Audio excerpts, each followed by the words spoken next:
You ever work your ass off just to watch someone else live your life like they earned it? Yeah, same. A year ago, I thought I was doing something good, noble, even. Giving back to my parents for everything they sacrificed so I could get out of the cycle. I was 28 working in a creative agency in NYC mid-level. Long hours, small wins, but at least I wasn't broke. Yet, I wasn't some tech genius pulling in six figures either. I split rent with two roommates, packed leftovers for lunch, and had a budget spreadsheet tighter than my jeans after quarantine. My parents, immigrants from Vietnam, struggled every damn year. Mom worked at a nail salon for decades. Dad bounced from gig to gig construction, driving Lyft, whatever paid. They were never awful. Just always tired, always behind. And they made it real clear we gave you everything. Just don't forget us. Cool, I didn't party, didn't splurge. I worked, saved, paid off loans, sent them $200 here, $300 there, birthday cash, grocery help, that kind of thing. But every call started to feel like a check-in on their investment, not their son. Then there's my little brother, Lucas, 25, the dreamer, which is what Mom called it when he quit community college to become a crypto advisor on TikTok. No plan, no job, no shame, just vibes. But to them, he's finding himself, while I was the one who made it. Guess who they called when their lease got bumped and they couldn't afford the new rent? Spoiler, not Lucas. Last summer, I visited home just for a weekend. Dad grilled. Mom made her ridiculous fish sauce wings. Felt kinda nice. Then, after dinner, they dropped it. Dad, we just want something stable. You know, a place of our own. Nothing big. Mom, it'd mean so much if we could just stop moving. I knew where this was going, but I played dumb.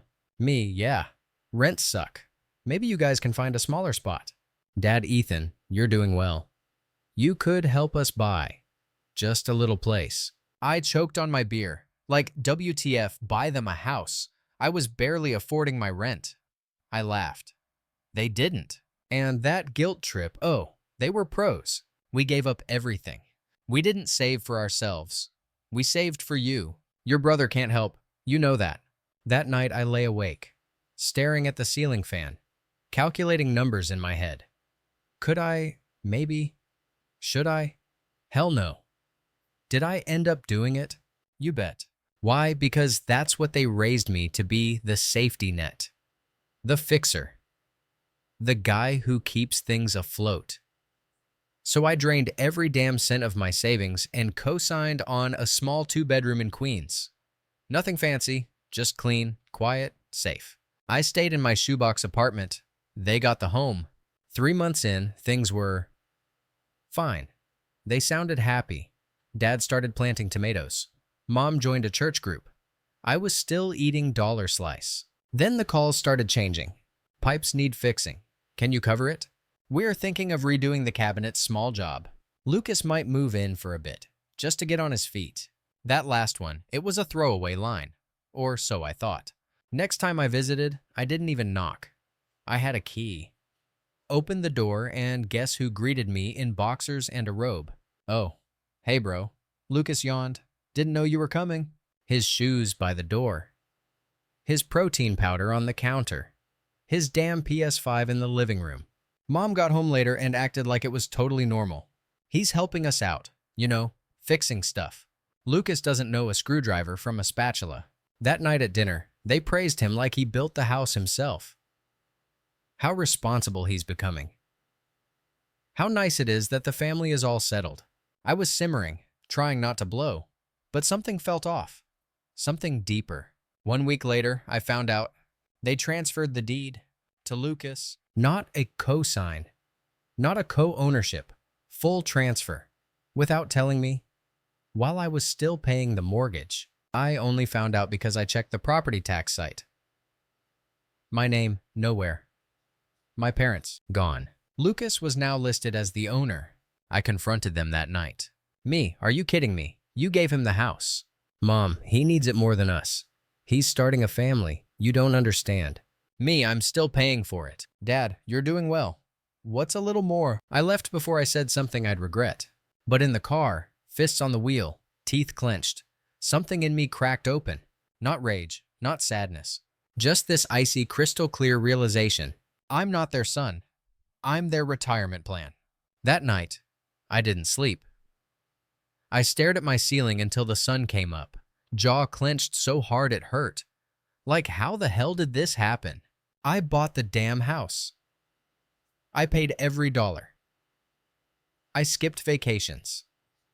Lived off rice and canned tuna. And for what? So Lucas could post Instagram stories like tuh. Grateful for new beginnings, sitting in my living room. I didn't even get a heads up. Not a, hey, are you cool with this? Not even a text. The next day, I called my bank. Yep, mortgage still in my name. Monthly auto pay. Still draining my account. Ownership, nope. I had literally zero claim. I was legally just a guy. Financing his little brother's dream life. I was fuming. Screw this, I muttered. No more.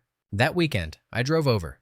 No call, no warning, just me, my rage, and my car keys.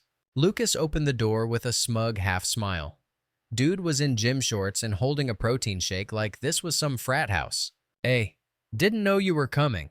Yeah, I said, brushing past him. You wouldn't. The house was full of his crap LED lights, those dumb hexagon wall panels. A gaming chair in the dining room. I walked into the kitchen, opened the fridge stocked. Steaks, kombucha, organic eggs. Must be nice. So, you here to talk to mom and dad? He asked. I turned to him, calm but cold. No. I'm here to ask why the fuck you're living in a house I'm still paying for. His smile faltered. Whoa, chill. They said it was cool. They moved out. Man, it's not a big deal.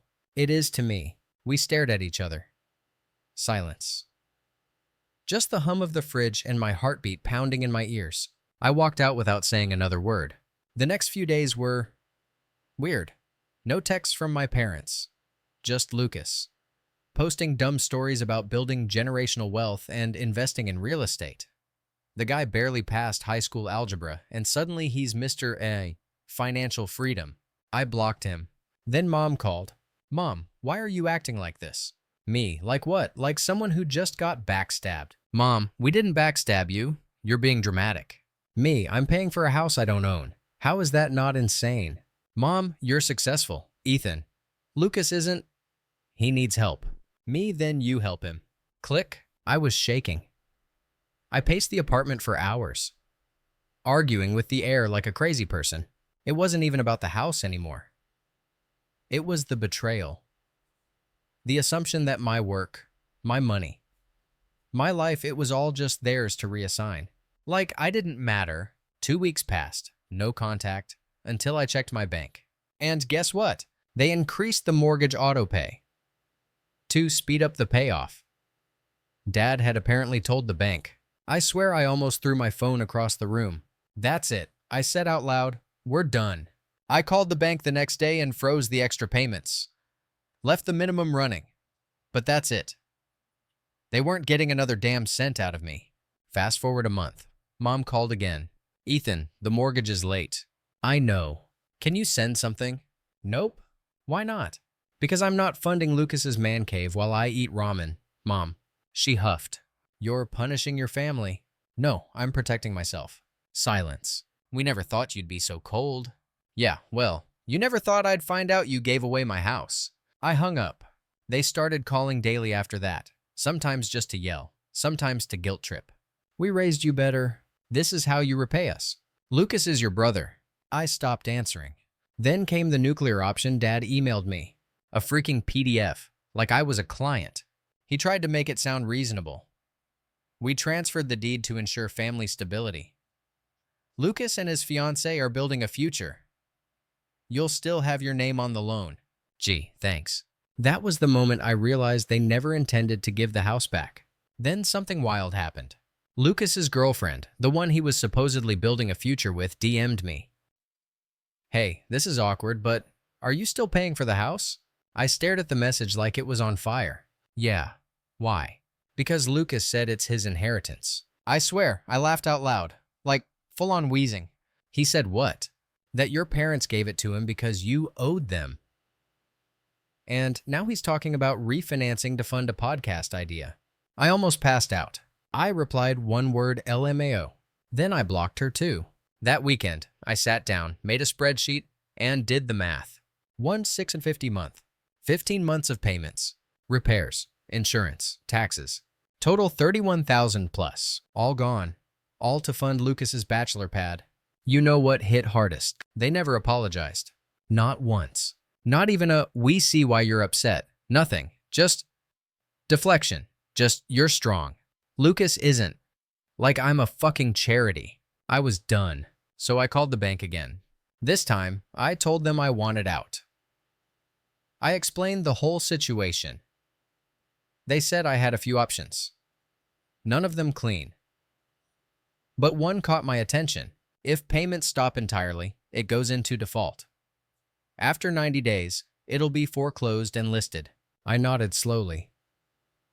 A little voice in my head whispered, "Burn it down." "Thanks," I said. "That's very helpful." And just like that, I canceled the auto pay. 2 days after I pulled the plug, Dad called.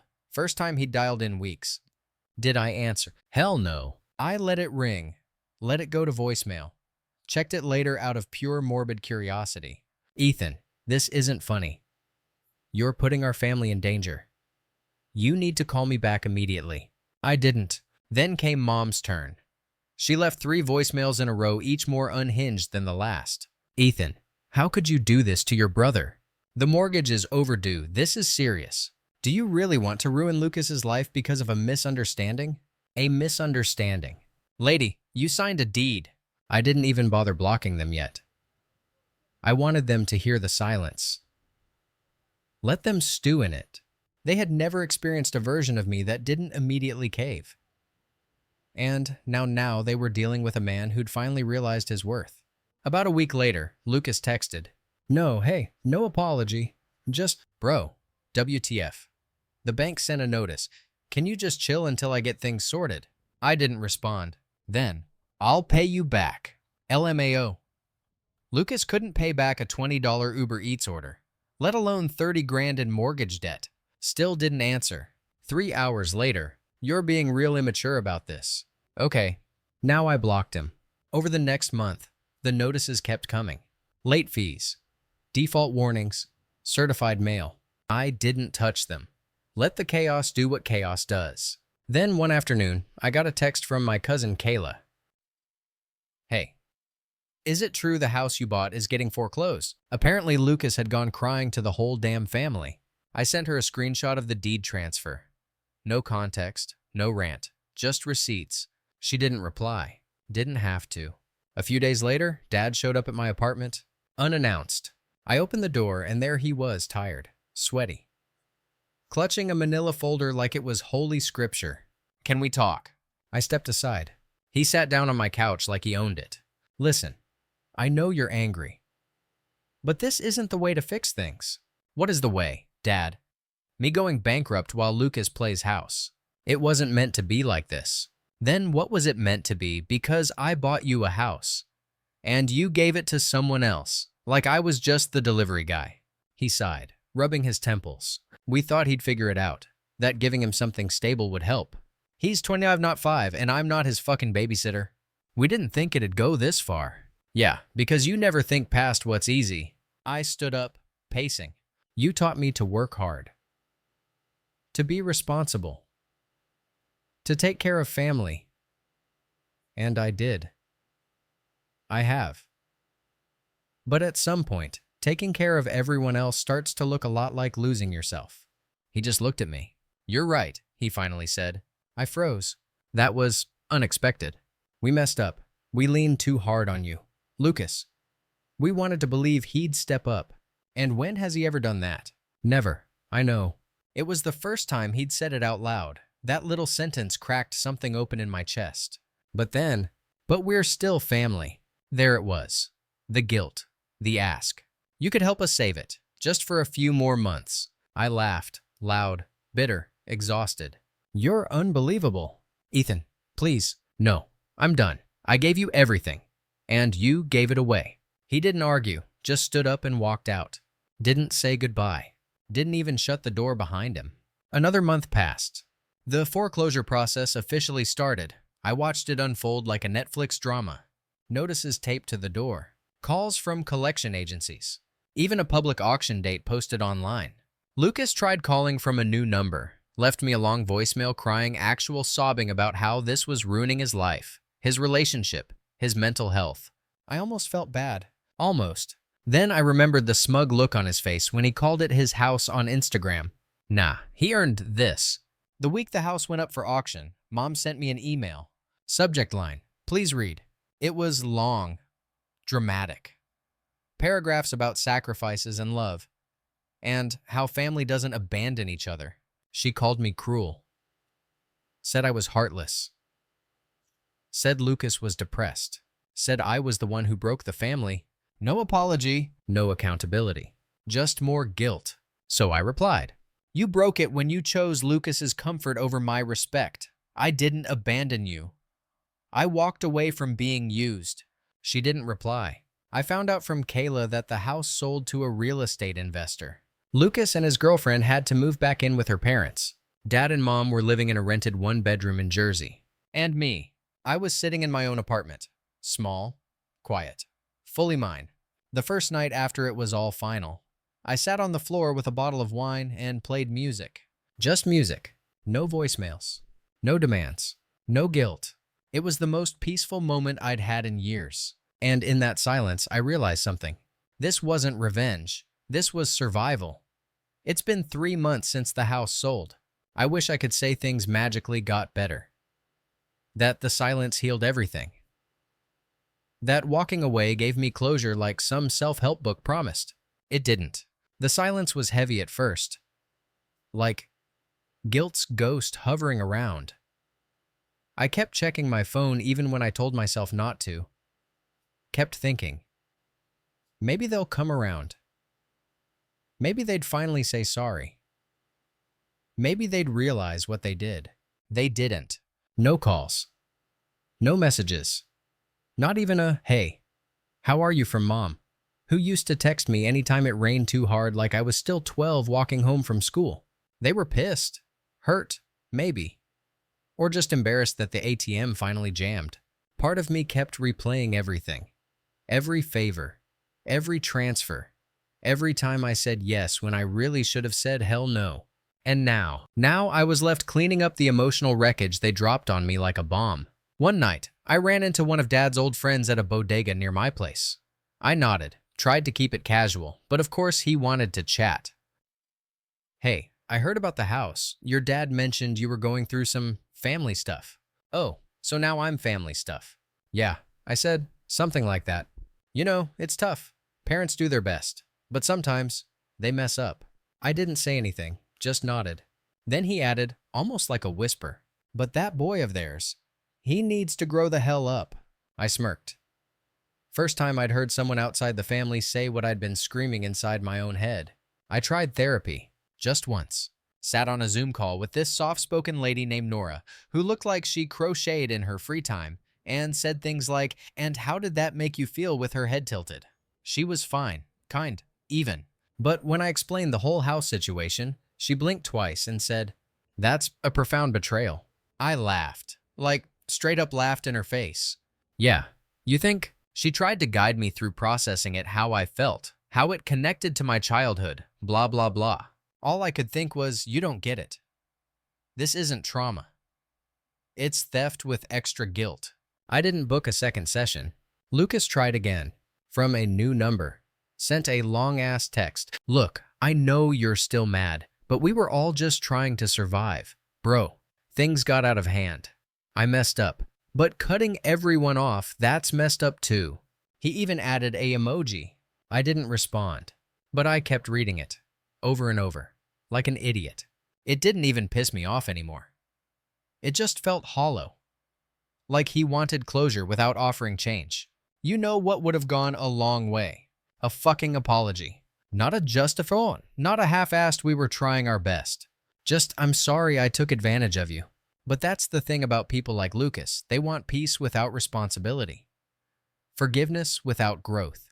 And I'm not handing that out like a coupon. Mom eventually broke the silence. She called on a random Tuesday morning. No warning, no buildup. Just Ethan. I didn't hang up, didn't yell, just waited. I know you're angry. I'm not angry. I said, I'm tired. Long pause. We didn't realize how far we pushed you. You didn't push me, you drained me. Another pause. We were scared. We didn't want to lose him too. That hit weird. So you sacrificed the one kid who wasn't lost. It wasn't supposed to feel like that. Well, it did. She started to cry. Not full-on sobbing, just that soft whimpering moms do when they know they can't fix it anymore. We never meant to hurt you, but you did. Can you ever forgive us? I didn't answer right away.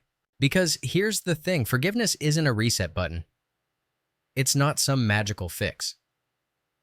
It doesn't undo the years of emotional labor, the sacrifices, the emptiness I carried while pretending I was okay with everything. But I didn't want revenge anymore either. That part was over. I don't know, I finally said. But I'm not paying for your mistakes anymore. She said she understood. We hung up quietly. No goodbyes. Just space. Kayla invited me to a family BBQ a few weeks later. I almost didn't go. But something in me, it wasn't nostalgia exactly. More like curiosity made me say yes. It was at a park. Casual. Loud kids, loud music, way too much food. I showed up late. Wore sunglasses. Brought store-bought chips. Didn't plan on staying. Lucas was there. He saw me from across the field. Froze. I thought he'd avoid me. But no, he came over. Slowly. Like a dude approaching a bear that might maul him. Hey. I nodded. You look good, he said. Like, peaceful. Yeah, it's called not supporting 3 adults on 1 salary. He winced. Fair. I deserved that. Silence. I fucked up. Ethan. I looked at him. For the first time, maybe ever. He looked like he meant it. No swagger, no fake charm, just regret. Yeah, you did. I'm trying to fix it. Then fix yourself. That's all I ever wanted. He nodded. No comeback, no excuses. Thanks for not torching everything. I did. You just didn't smell the smoke. He half smiled, then walked away. I stayed at that BBQ longer than I thought I would. The thing is, revenge doesn't always look like fire and fury. Sometimes it's just silence, boundaries, walking away without turning around. And if you're lucky, that silence turns into peace. Not the fake kind where you pretend everything's fine. The real kind, where no one is taking from you anymore. Where every dollar you make is yours. Where your phone isn't a ticking guilt bomb. Where you wake up and don't dread being the responsible one. I don't know if I'll ever fully forgive them, but I do know this. They taught me the price of love without limits. And I finally decided I'm not paying it anymore. About a month after the BBQ, I got a letter in the mail. Actual paper, envelope, handwritten return address in the corner, Mom's handwriting. I stared at it for hours before I opened it. Something about seeing her name on real paper instead of a missed call notification made it feel heavier, more intentional. Like this was supposed to mean something. Inside 4 pages, all in her careful cursive. She started with memories. Stories from when I was a kid, how I used to line up my toys in color order. How I cried the first time I saw a fish die in a tank. Then it shifted. You always carried more than we gave you credit for. I think we got used to leaning on you because you never said no. I don't know if we were wrong or just tired, but we were blind. I had to put the letter down halfway through because, damn, it was the first time she owned it. Not just we were scared or we tried our best, but full on, we fucked up without sugarcoating it. She said she and Dad were seeing a counselor now. That things with Lucas were still rocky, but he'd started working full-time finally. That they weren't asking for money anymore, not from anyone. Then came the line that cracked something open in me. You gave us a home, and we turned it into your burden. I see that now. And I hope one day you'll let us be family again. Without debt. I read that sentence 5 times.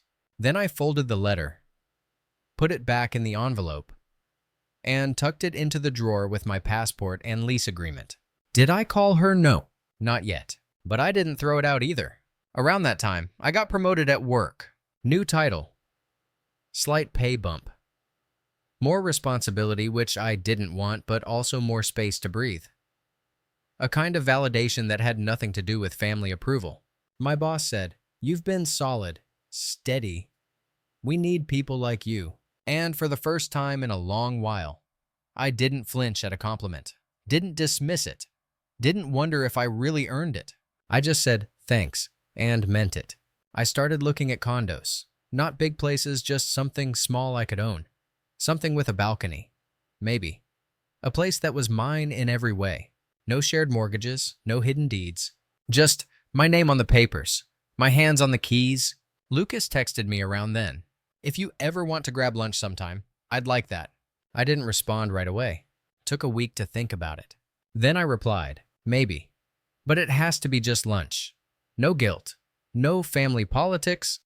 He replied with a thumbs up and a deal. We met at some cheap pho place in Brooklyn. The kind with faded menus and sticky tables, but soup that tastes like home. He looked different. A little tired, more grounded. Like life had finally knocked some of the fake confidence out of him. "You're still in Queens?" I asked. "Nah, moved out. Staying with Jenna's brother till we can afford our own spot. And your podcast empire. Dead. I work at a warehouse now. Night shifts. It's not glamorous, but it's real." I nodded. "That's good. You still mad?" "Not really, just recovering." "Fair." Then we talked about dumb stuff. Movies. Work.